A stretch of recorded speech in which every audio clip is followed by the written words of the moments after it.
Hello students, कैसे हैं आप सब। आई होप आप सब अच्छे होंगे। आईसीटी वर्चुअल क्लासरूम में आप सबका स्वागत है। मैं विकास। बच्चों, क्लास 6 का मैथ्स हम कर रहे हैं और आज एक फ्रेश टॉपिक, फ्रेश चैप्टर हम स्टार्ट करने जा रहे हैं जिसका नाम है डाटा हैंडलिंग। तो चलिए चलते हैं स्मार्ट बोर्ड पे और स्टार्ट करते हैं इस चैप्टर को।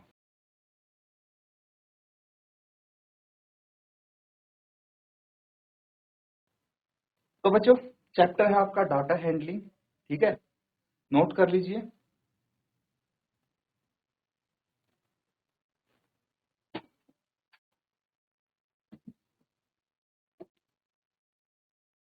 क्या है डाटा हैंडलिंग, किसी को कुछ आइडिया है?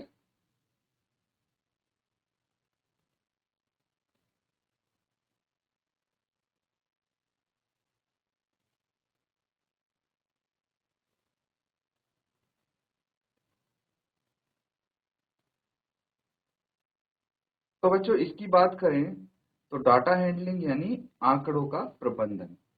कुछ आंकड़े होते हैं, कुछ डाटा होता है। ठीक है, उसको कैसे हम हैंडल करते हैं उसी बारे में बताया गया है। कैसे उसको ऑर्गेनाइज करते हैं, कैसे उसको रीड करेंगे। कोई भी आपके सामने अगर डाटा प्रेजेंट है तो। ठीक है बच्चों, तो यहाँ पे डाटा की बात जब आती है तो क्या डाटा हो सकता है।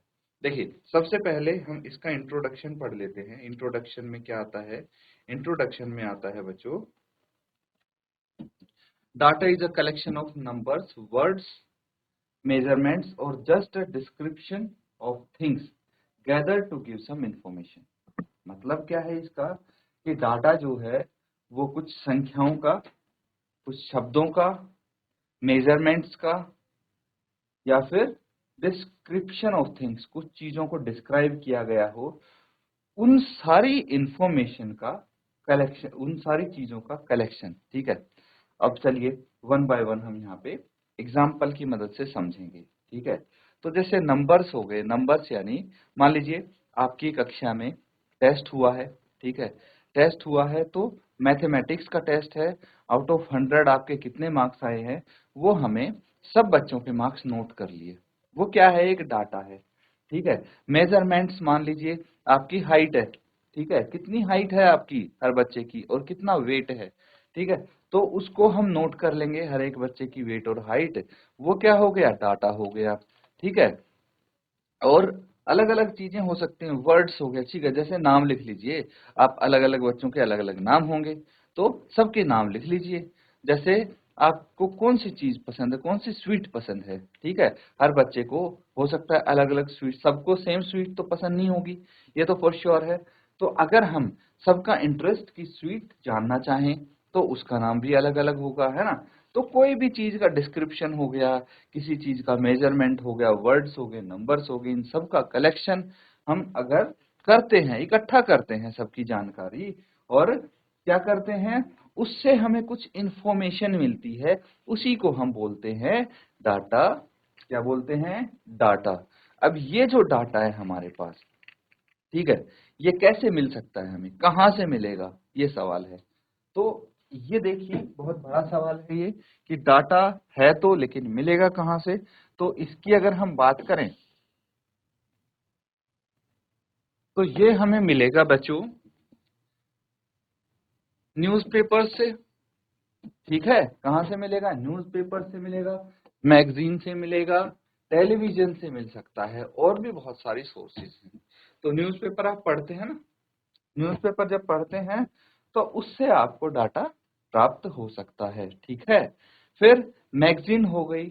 मैगजीन भी न्यूज़पेपर, मैगजीन एक उस कैटेगरी में अलग अलग आप पढ़ सकते हैं। जैसे न्यूज़पेपर आता है वैसे मैगजीन आती है, वो एक बुकलेट टाइप की होती है, उसमें भी आपको इंफॉर्मेशन मिलेगी, अलग अलग डाटा मिलेंगे।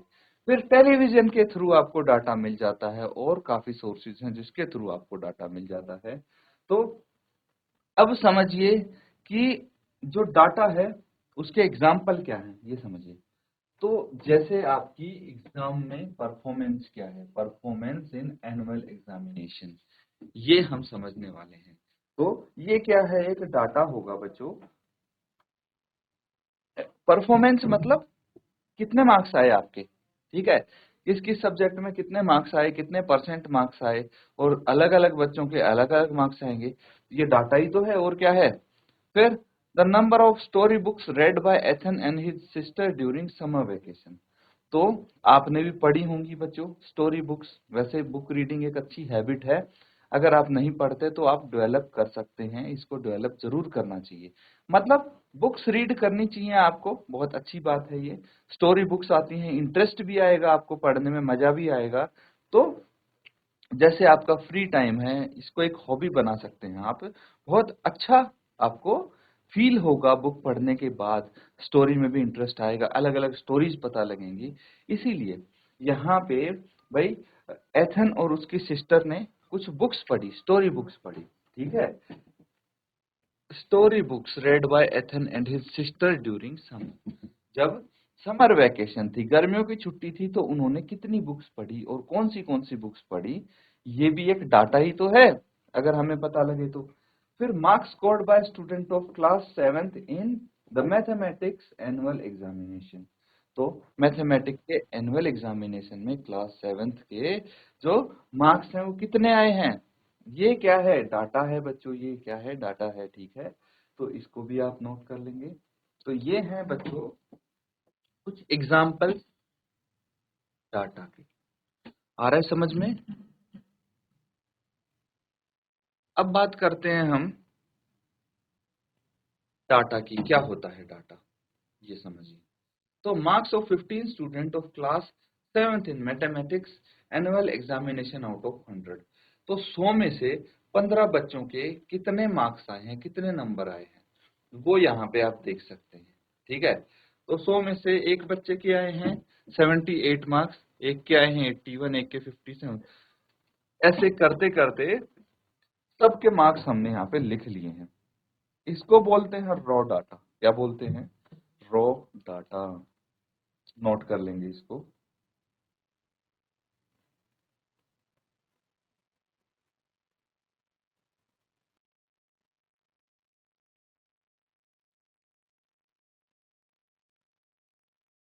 तो बच्चों यहाँ पे आपके सामने एक टॉपिक है अगला, आंकड़ों का क्या है, अभिलेखन और संगठन, यानी recording and organisation of data.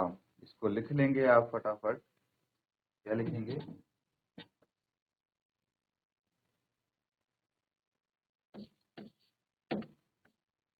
आंकड़ों का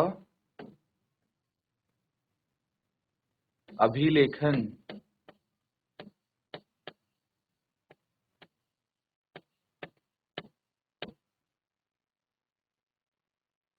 आंकड़ों का अभिलेखन और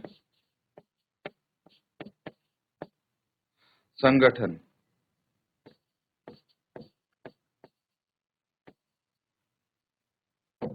ठीक है। तो क्या होता है आंकड़ों का अभिलेखन और संगठन, इसको डिस्कस करते हैं हम।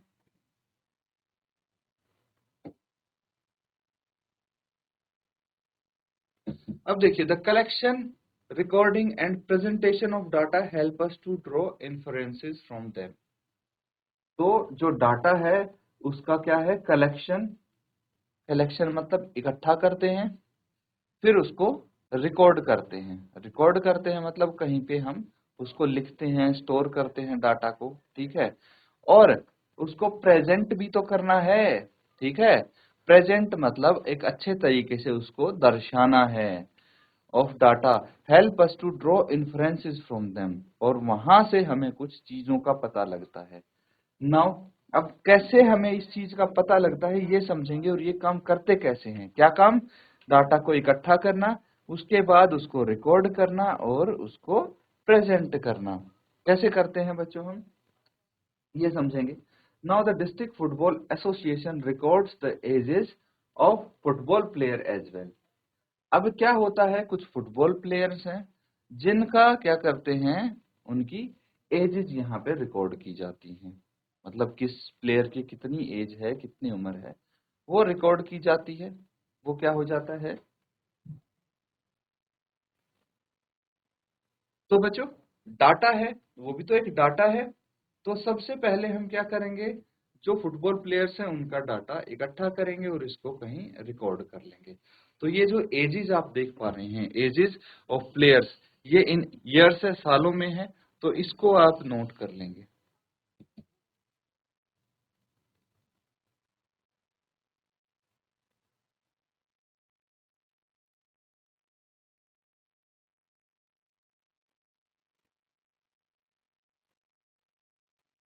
ठीक है बच्चों, तो ये हो गई। अब इसको समझने की कोशिश अगर हम करें तो ये क्या है, raw data is the data obtain it's in its original form. तो जो ये एजेस है, ठीक है, ये क्या है, एक रॉ डाटा है, क्योंकि ये ओरिजिनल फॉर्म में है हमारे पास, है ना। हमने हर किसी से एज पूछी प्लेयर से और वो यहाँ पे लिख लिया, ये रॉ फॉर्म में हो गया डाटा। अब इसके बाद हम क्या करेंगे, the data in this form is called raw form. समझ में आ गया। Now if we arrange the data in ascending और descending order, then we can interpret the data in a better way. अब समझिए, यहाँ पे आपको डाटा मिला तो है, लेकिन एक ऑर्गेनाइज्ड वे में नहीं है। ये डाटा क्या है, ये डाटा रो डाटा है, रैंडमली डाटा प्लेस्ड है। मतलब भाई सबसे पहले प्लेयर से हमने पूछा, उसकी एज निकली 16, दूसरे से पूछा उसकी निकली 12, तीसरे प्लेयर से पूछा उसकी एज निकली 14, चौथे से पूछा उसकी एज निकली 17। ऐसे मिक्स्ड अप है डाटा। अगर मैं आपसे पूछूंगा कि कितने प्लेयर्स हैं जिसकी एज 16 है, एक बार वापस से चलते हैं हम, ये देखिए रॉ डाटा है, देख पा रहे हैं। अगर मैं पूछूंगा कि कितने प्लेयर्स हैं जिनकी एज 16 ईयर्स है, कैसे पता लगाएंगे आप, देखेंगे कि भाई पहला, दूसरा, तीसरा, चौथा, पांचवें प्लेयर है जिसकी एज 16 है, फिर एक ये प्लेयर हो गया, एक ये प्लेयर हो गया, तो फिर आप देख के बताएंगे 3 प्लेयर हैं जिनकी एज 16 है। ठीक है, हाईएस्ट एज कितनी है यहाँ पे, तो फिर देखेंगे सबसे ज्यादा नंबर कितना है इसमें से, और फिर बताएंगे। तो ये क्या है, ये टाइम टेकिंग प्रोसेस है ना, क्योंकि ये डाटा ऑर्गेनाइज है। अगर हम इस डाटा को देखिए प्रॉपर ऑर्गेनाइज कर दें, मतलब असेंडिंग ऑर्डर में लिख देते हैं, तो क्या होगा, बढ़ते क्रम में बोलते हैं इसको। तो the data arranged in ascending और descending order is called an array और एरेड डाटा। ठीक है, क्या बोलते हैं इसको, एरे या फिर एरेड डाटा बोलते हैं, अगर हम किसी डाटा को असेंडिंग ऑर्डर में अरेंज कर देते हैं या फिर डिसेंडिंग ऑर्डर में अरेंज कर देते हैं। आ रहा है समझ में, चलिए। Now we can easily tell, अब देखिए, अब इन सवालों का जवाब आप आसानी से दे सकते हैं। The youngest player in the team is 12 year old. तो जो सबसे यंगेस्ट प्लेयर है टीम में वो 12 साल का है। The oldest player is 17 year old. जो सबसे बड़ा प्लेयर है वो 17 साल का है। क्यों, हमें देखते ही पता लग गया, हमने असेंडिंग ऑर्डर में अरेंज किया था, तो सबसे पहला प्लेयर की एज देखेंगे वो 12 साल है, वही सबसे छोटा प्लेयर है, और सबसे लास्ट वाले प्लेयर की एज देख लें, क्योंकि तो अरेंज है डाटा, तो वो बड़ा प्लेयर है। पता लग गया आपको। तो जैसे in about data can also be arrange in tabular form. ये टेबल की फॉर्म में भी अरेंज किया जा सकता है। टेबुलर फॉर्म जैसे रोन है, रोन की एज 12 साल है, एथन की एज 13 साल है, रोजर की एज 15 साल है, एंड सो ऑन। ठीक है, तो ये आपका अरेंज डाटा हो गया। समझ में आ गया, डाटा के बारे में कुछ इंफॉर्मेशन हमने यहाँ पे कलेक्ट की है कि डाटा क्या होता है, डाटा को कैसे कलेक्ट करते हैं, रो फॉर्म में डाटा क्या होता है, इन सारी चीजों को, और उनको हम अरेंज कैसे कर सकते हैं, और अरेंज करके हमें क्या फायदा है, सारी चीजें डिस्कस की हैं। नोट कर लीजिए इसको। आज ये एक इंट्रोडक्शन टाइप था जो आपने इसके बारे में समझा है, इसको अच्छे से नोट कीजिए।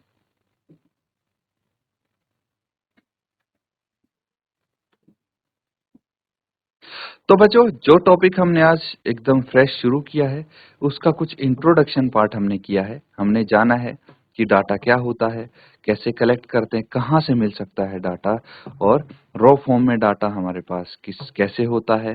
फिर उसको जब हम अरेंज करते हैं तो एरेड डाटा क्या होता है, फिर उसका फायदा क्या है, ये सारी चीजें हमने यहाँ पे डिस्कस की हैं। इसको एक बार आप घर पे रिवाइज करेंगे। इसी के साथ आज का सेशन यहाँ पे एंड करते हैं। Thank you and have a nice day.